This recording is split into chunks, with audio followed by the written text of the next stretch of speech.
नमस्कार, आप देख रहे हैं दैनिक मीडिया। आज की महत्वपूर्ण खबरों की ओर रुख करें तो बता दें कि ब्राह्मण समाज के युवकों ने क्रिश्चियनी समाज से जुड़े 2 युवकों को जबरदस्ती जय श्री राम बुलवाने के लिए किया मजबूर। इसके बाद इस पूरे इंसिडेंट का वीडियो बनाकर सोशल मीडिया ग्रुप्स में वायरल कर दिया गया है। क्रिश्चियनी समाज के लोगों ने इस मामले में FIR के लिए अजाक थाने में आवेदन किया है। वहीं ब्राह्मण समाज ने भी क्रिश्चियनी मोर्चा पर पूरे छत्तीसगढ़ में प्रतिबंध लगाने की मांग की है।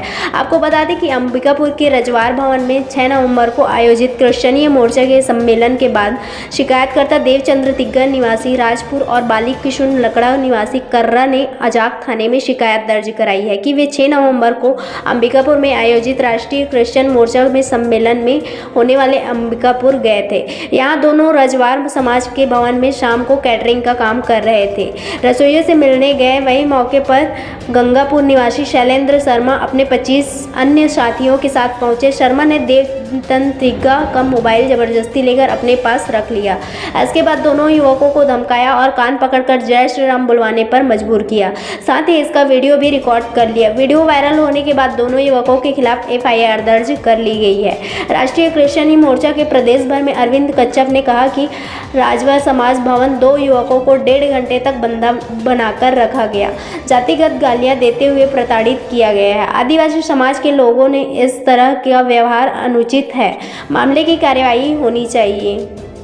छत्तीसगढ़ के धमतरी में अंगार मोती माता मंदिर परिसर में सैकड़ों महिलाओं के ऊपर से बैगाओं के चलने का वीडियो सामने आया है। मान्यता है कि बैगा मां अंगार मोती का वास होता है, जिस पर महिला बैगा के पैर पड़ जाते हैं, उसकी सुनी गोद भर जाती है। दूसरे राज्यों से बड़ी संख्या में महिलाएं माता के दरबार में आ रही हैं। वहीं बता दें कि निरंसनता महिलाओं बाहें फैलाकर नींबू, नारियल और अन्य पूजा सामग्री लेकर पेट के बल लेटी हैं। उनके ऊपर से बैगा झंडा पताक लेकर चल रहे हैं। इस मड़ई मेले में 52 गांव से देवी देवता डांग, डोरी, बैगा, सिरहा और गायता पुजारी भी पहुंचे थे।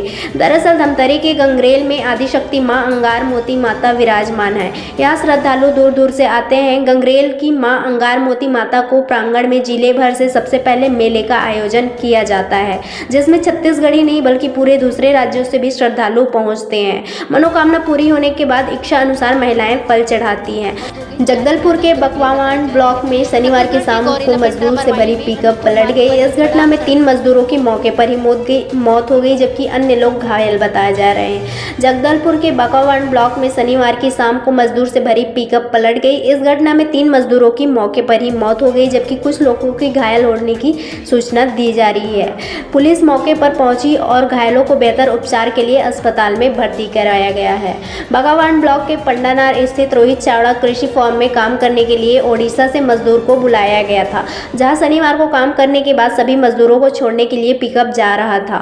मजदूरों को ले जाते समय पिकअप पलट गई और हादसे में 3 लोगों की मौत हो गई।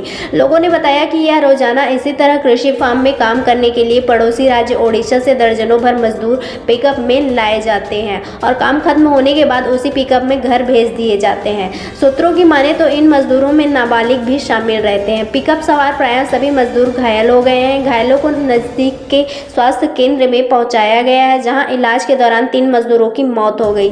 अभी भी कई घायलों की हालत गंभीर बताई जा रही है। वहीं छत्तीसगढ़ के मदिरा प्रेमियों के लिए एक बड़ी खुशखबरी सामने निकल कर आ रही है। आपको बता दें कि रायपुर के छत्तीसगढ़ के स्वामी विवेकानंद एयरपोर्ट पर अब यात्रियों के लिए नई सुविधा शराब की दुकान खोली जा रही है।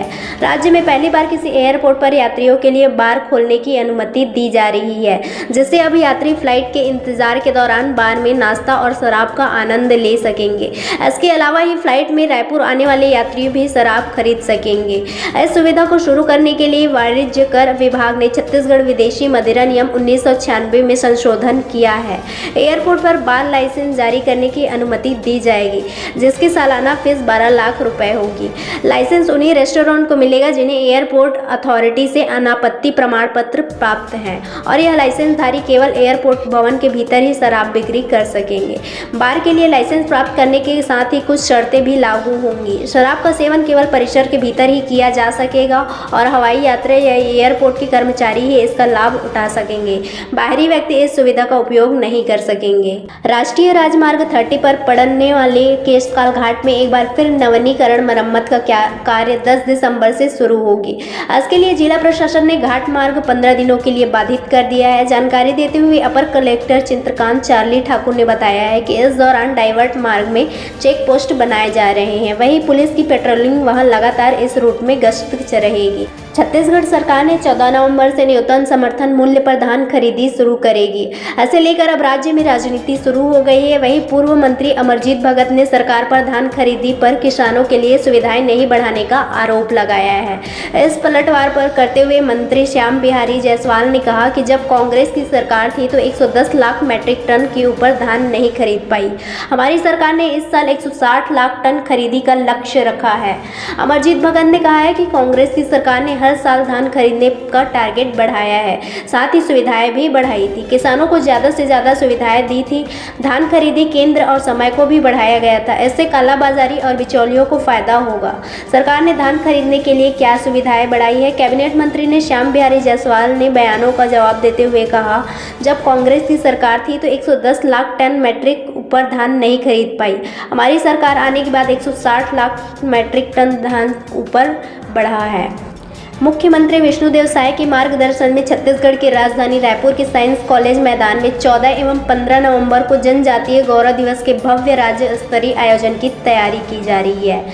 साइंस कॉलेज मैदान में जनजातीय गौरव दिवस के दौरान 14 एवं 15 नवंबर को पूर्वाह्न 11 बजे से लेकर रात्रि 8 बजे तक जनजातीय गौरव पर आधारित विविध कार्यक्रमों का आयोजन होगा, जिसमें विषय विशेषज्ञ सहित कई राज्यों के आदिवासी कलाकार, आदिवासी कला संस्कृति के मर्मज्ञ शामिल होंगे।